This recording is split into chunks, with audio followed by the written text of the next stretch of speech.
Boa tarde, gente. Me chamo Mariana Santos, sou graduanda de enfermagem do 7º período da Universidade Unopar. Faltam aí 3 períodos para eu poder concluir meus estudos.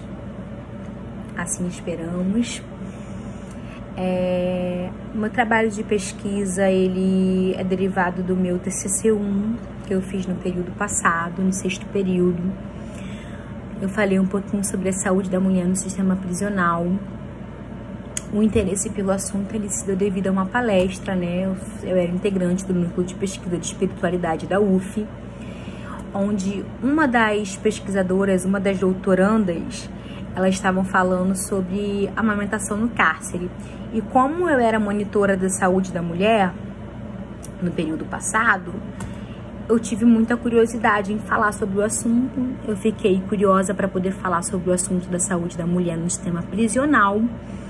E eu procurei e eu falei, Márcia, é um assunto que me interessa muito, eu gostaria muito de estar pesquisando como se configura a saúde da mulher no sistema prisional. Gostaria de falar sobre os direitos da saúde dessas mulheres. Gostaria de procurar saber se essas mulheres têm assistência básica de saúde, se essas mulheres têm consulta ginecológica, se essas mulheres têm uma alimentação adequada. E foram abertas as portas para mim. Eu fiz uma pesquisa de uma revisão de literatura, mas também foi uma pesquisa quântica, né, qualitativa, onde eu pude fazer uma entrevista com essas mulheres. Além da revisão de literatura, eu pude fazer uma entrevista com essas mulheres para poder fazer um relato de caso, que é onde eu apresentei na faculdade. Eu tentei juntar tudo aqui, mas eu juntei mais por questões de orientação do meu orientador mesmo. Eu trouxe mais o levantamento de revisão em literatura. Eu não trouxe o meu relato de pesquisa de caso, né? Do meu relato de caso, não. Vou falar um pouquinho aqui para vocês. Este estudo tem como caráter descritivo e objetivou analisar publicações científicas sobre o tema da saúde da mulher no sistema prisional, dando ênfase às dificuldades existentes nos sistemas em questão, graças ao aumento da população carcerária feminina, que motivou o agravamento geral das condições das detentas. É mostrada também a importância da prevenção, promoção e assistência à saúde como direitos constitucionalmente garantidos. Trata-se de uma abordagem qualitativa por meio de uma revisão integrativa de literatura. O meu objeto de estudo foi a saúde da mulher no sistema prisional. A minha pergunta norteadora foi como se configura a saúde da mulher no sistema prisional. A motivação da pesquisa, já falei para vocês, que se deu devido a uma palestra, onde despertou em mim o desejo de saber mais como se configurava a saúde da mulher no sistema prisional. Eu trouxe um pouquinho aqui da minha problematização de como se configura o sistema penitenciário, né? Qual é a história do sistema penitenciário? Desde a época da monarquia, desde o século XIX, mais ou menos, que os regimes penitenciários, eles ocorriam devido a um desvio moral, tendo como objetivo a punição de penalidade de separar o indivíduo da sociedade devido a um comportamento indesejável. Entendia-se que este desvio ocorria devido à falta de instrução e ignorância. Isso foi uma pesquisa feita em 2015, tá, gente? Apesar da monarquia, desse assunto de desvio, ele vir lá desde a época da monarquia, no século XIX, em 2015 ainda foi feita uma pesquisa onde as pessoas mantiveram o mesmo pensamento desde a época da monarquia. Nós, então, entendemos que a finalidade da prisão, ela é privar a pessoa da liberdade. Entretanto, a prisão não vem sendo de forma corretiva, e sim punitiva. Vamos falar um pouquinho sobre o espaço carcerário. O espaço carcerário, além de ser um local de superlotação, é um local insalubre, o que predispõe aos presidiários agravos à saúde. Segundo a Lei de Execução Penal, a LEP, no artigo 85, Deve haver compatibilidade entre a estrutura física do presídio e a sua capacidade de lotação. A superlotação no sistema penitenciário impede que haja qualquer tipo de ressocialização e atendimento à população carcerária. É porque não tem como vocês visualizarem aqui, mas eu botei uma foto ilustrativa, não pude usar a foto original, onde eu falei um pouquinho sobre a superlotação do sistema penitenciário, onde as pessoas, o local, cerca de... caberia 40 pessoas, ele estava sendo superlotado por 150 mulheres. Um local completamente insalubre, saneamento básico mínimo do mínimo. E é isso, gente. Bem difícil mesmo. É uma questão de onde as mulheres, elas tomam banho uma na frente da outra. As mulheres, elas fazem as suas necessidades fisiológicas uma na frente da outra. É um espaço mínimo do mínimo do mínimo. É um local completamente insalubre. A agressão a essa mulher já começa daí, né? Onde eu não tenho o meu direito nem de guardar o meu corpo, tendo que expor a outra mulher. Sem contar que nem sempre são só mulheres, tá, gente? Eu tinha um pensamento de que somente mulheres trabalhavam no sistema penitenciário feminino, né? Mas eu cheguei lá e me deparei com outra realidade. A Política Nacional de Atenção às Mulheres em Situação de Privação de Liberdade e Egressa no Sistema Prisional, que é o PENAMP, ele tem como diretrizes e objetivos a prevenção de todo tipo de violência contra a mulher em situação privada de liberdade, a humanização durante o período de cumprimento da pena, garantindo o direito à saúde e educação, alimentação, atendimento psicossocial, assistência religiosa com respeito à liberdade de culto e crenças, compatibilidade de carga horária para estudo e trabalho que possibilitem a remissão e atenção específica à maternidade e a crianças. Gente, o que mais me chama a atenção aqui é essa questão da atenção específica à maternidade e a crianças. Tem uma lei que assegura que essas mulheres não podem ser algemadas durante o trabalho de parto. Essas mulheres, elas têm o direito de amamentação. Essas mulheres, elas têm o direito de conviver com a criança. E elas são completamente isentas disso, tá? Eu complementei a minha pesquisa com a pesquisa da Márcia, e as mulheres, elas estavam amamentando pela grade, pelo cárcere mesmo, sabe?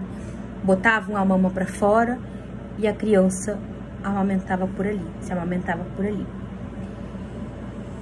E, gente, é uma agressão psicológica tamanha, que essa mãe não consegue olhar nos olhos do seu filho, essa mãe não consegue segurar o seu filho, ela não consegue ter esse vínculo materno de forma segura e humanizada, né? Se a gente for parar para pensar de forma humanizada, essa mulher, ela não tem um atendimento humanizado. Outra lei que eu trouxe aqui, né? Eu trouxe algumas leis que asseguram essas mulheres, que são o Plano Nacional de Saúde do Sistema Penitenciário, que é o PNSSP. Nós temos a Política Nacional de Atenção às Mulheres em Situação de Privação de Liberdade egressas no Sistema Prisional, que é o PENAMP. Nós temos a Lei de Execução Penal, que é a LEP. Nós temos o Sistema Único de Saúde. E nós temos também o Programa de Assistência Integral à Saúde da Mulher, que é o PASME. O PASME é o primeiro programa de atenção à saúde da mulher, que foi fundado em 1984.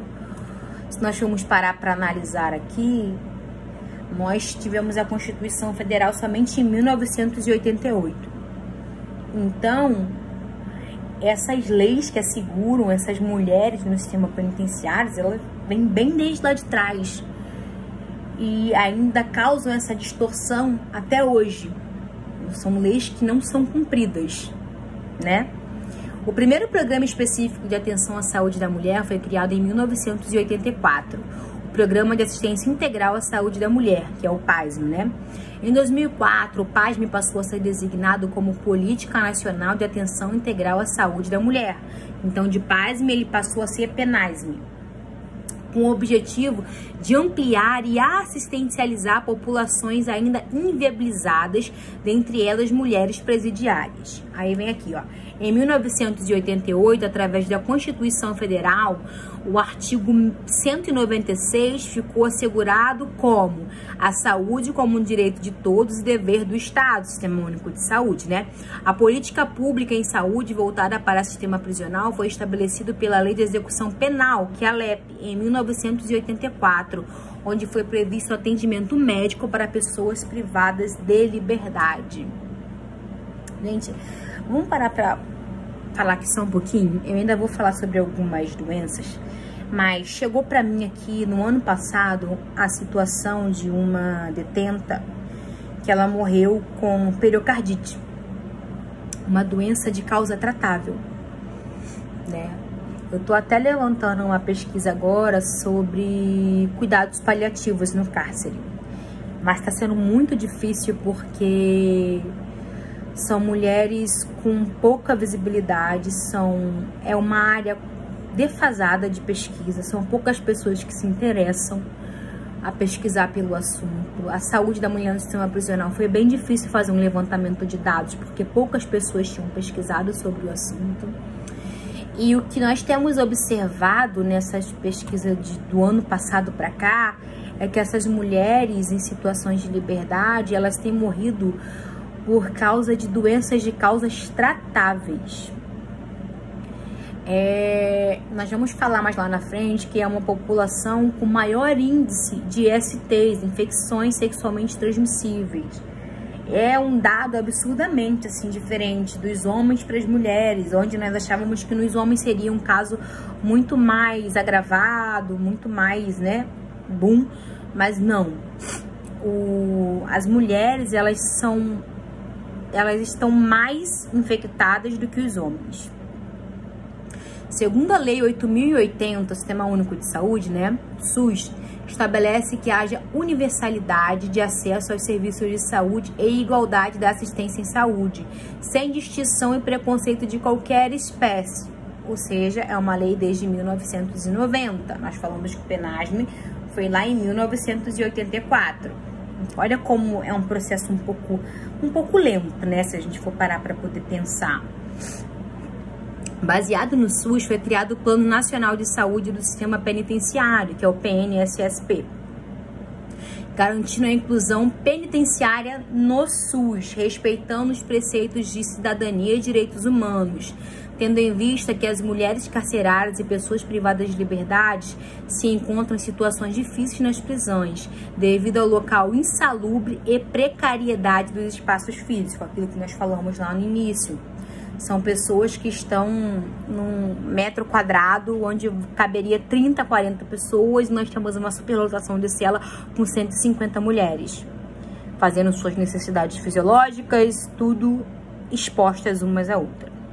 Em decorrência aos fatores de risco, estima-se que grande parte desta população esteja exposta a significativos casos de infecções sexualmente transmissíveis, as ISTs, tuberculose, pneumonias, dermatoses, transtornos psíquicos, além dos problemas relevantes comuns na população brasileira, como hipertensão arterial e diabetes mellitus, ou seja, doenças de causas tratáveis. A equipe de saúde que realiza atendimento em presídios é composta por médico, enfermeiro, cirurgião, dentistas, psicólogo, assistente social e auxiliar de enfermagem. E suas ações são voltadas para a promoção, prevenção e tratamento de agravos. As ações de saúde desenvolvidas por estes profissionais englobam direitos à visita íntima, distribuição de kits de medicamentos, consultas médicas, atendimentos específicos para gestantes, atendimento de saúde mental e bucal. Gente, saúde bucal ao menos visto. Saúde mental, principalmente. Essas mulheres, elas estão lá sem atendimentos ginecológicos, sem mamografia, sem uma consulta com um psicólogo, psiquiatra. Porque você imagina, você tá num local já insalubre, você está num local que já faz com que a sua saúde psíquica viva numa tremenda escassez e você não tem suporte nenhum. Eu costumo dizer que a agressão a essas mulheres do sistema penitenciário, elas começam antes, durante e depois. No levantamento de dados, onde nós fomos pesquisar o porquê que essas mulheres estavam ali dentro, a maioria delas estavam em situação de privação de liberdade por estarem em unanimidade com seus parceiros. Ou seja, elas trabalhavam para seus parceiros. E a maioria delas tinham parceiros que já estavam em situações egressas, que já estavam presos, que já estavam em privação de liberdade e ameaçavam elas aqui fora por questões de ajuda. Nós sabemos que isso é verídico, nós sabemos que essas mulheres sofrem sim abusos psicológicos e por medo. Ah, Marina, fazem porque querem? Também. Mas por medo, essas mulheres acabavam cometendo crimes, infringindo a lei e acabavam sendo detidas, né? Então, a violência psicológica dessas mulheres, ela já começa aqui fora. Depois vem o processo durante, onde essas mulheres são abandonadas. No levantamento de dados, nós podemos observar que essas mulheres, elas são abandonadas pela família. Nós fizemos um levantamento de dados, onde nós podemos ver que os homens, eles recebem mais visitas do que as mulheres. Nós tínhamos casos lá de detentas com 2 anos, sem receber visitas de ninguém, sem nunca terem recebido um telefonema, completamente abandonadas mesmo. Então nós já temos outro agravo psicológico durante. E o pós, Mariana? O pós é que nós não temos uma sociedade inclusiva, uma sociedade que vá reintegrar essa mulher de forma adequada, de forma que faça com que essa mulher não volte para o crime, de fato com que essa mulher não queira buscar outros recursos para poder futuramente estar de volta no sistema penitenciário. Então ela sofre uma agressão psicológica antes, durante e depois. Lá dentro, essa mulher, como que é a saúde dessa mulher lá dentro? Essa mulher não tem uma consulta ginecológica, essa mulher não tem uma consulta odontológica, essa mulher não tem uma atenção básica, primária de saúde, essa mulher é exposta a locais insalubres, onde as necessidades fisiológicas delas é feita praticamente em público. Então, assim, é uma junção de agressão que essa mulher sofre, que eu digo que pelo menos uma atenção primária de saúde essa mulher deveria receber, e não recebe.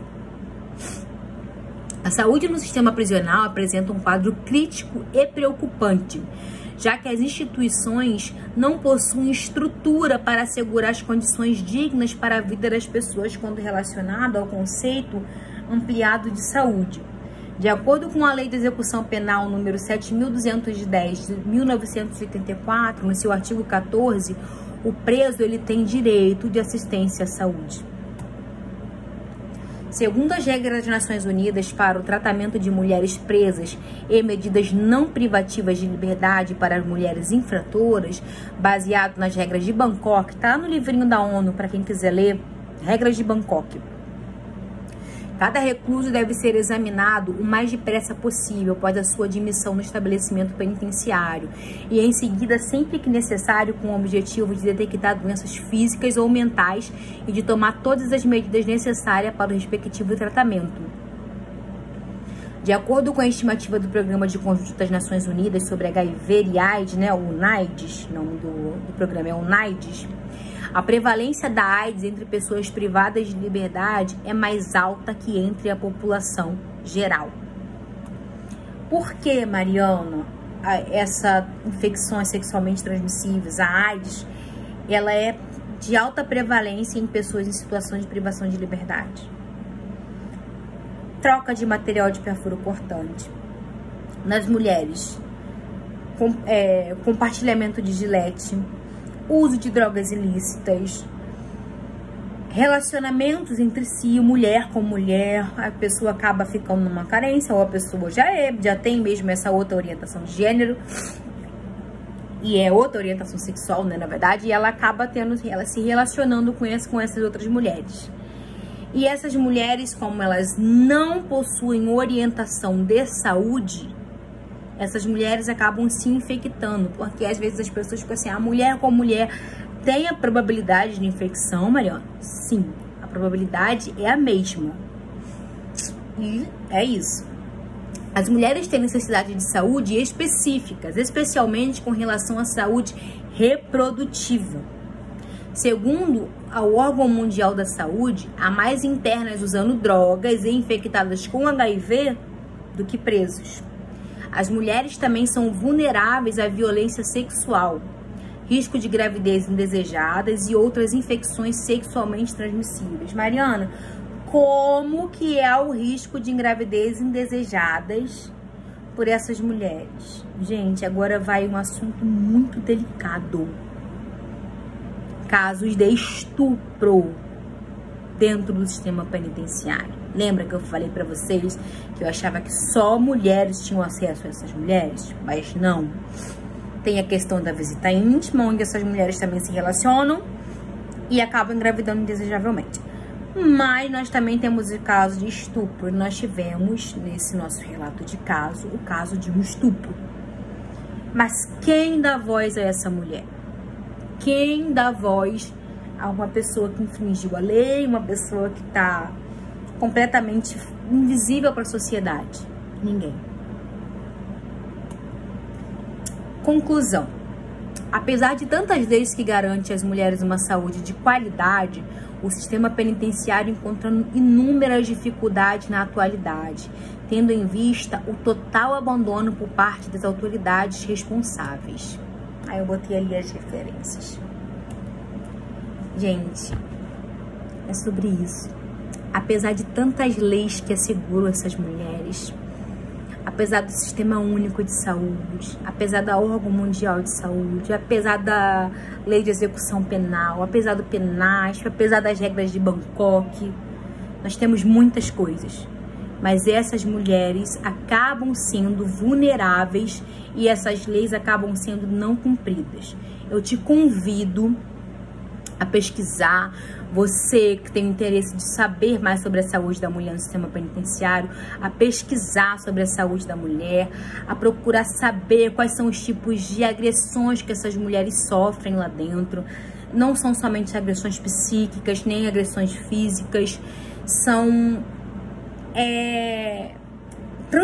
transcendem a tudo isso, né? Vai além do palpável. Então, que essas mulheres tenham voz, que essas mulheres elas sejam vistas por nós e que essas mulheres possam ter pelo menos o mínimo de segurança possível para serem reintegradas a uma sociedade com menos danos. Eu agradeço a oportunidade e espero que vocês tenham gostado e espero que eu possa ter despertado em vocês um pouco da curiosidade sobre a saúde da mulher no sistema prisional e sobre os tipos de agressões que essas mulheres sofrem, que além de físicas e psíquicas, são agressões emocionais, né? Nós conseguimos ver aí que essas mulheres, elas não têm uma atenção primária de saúde, atenção ginecológica, saúde nutricional, saúde psíquica. E é sobre isso, que essas mulheres tenham voz. Eu deixei aqui para vocês um provérbio que ele diz assim: mulher virtuosa, quem achará? O seu valor muito excede o de rubis. Que você, mulher, saiba que você é preciosa. E que apesar de inúmeras dificuldades que a gente enfrenta nessa vida, existe alguém que olha por nós, alguém que reconhece o nosso valor, mediante as inúmeras dificuldades que nós passamos. Deus abençoe.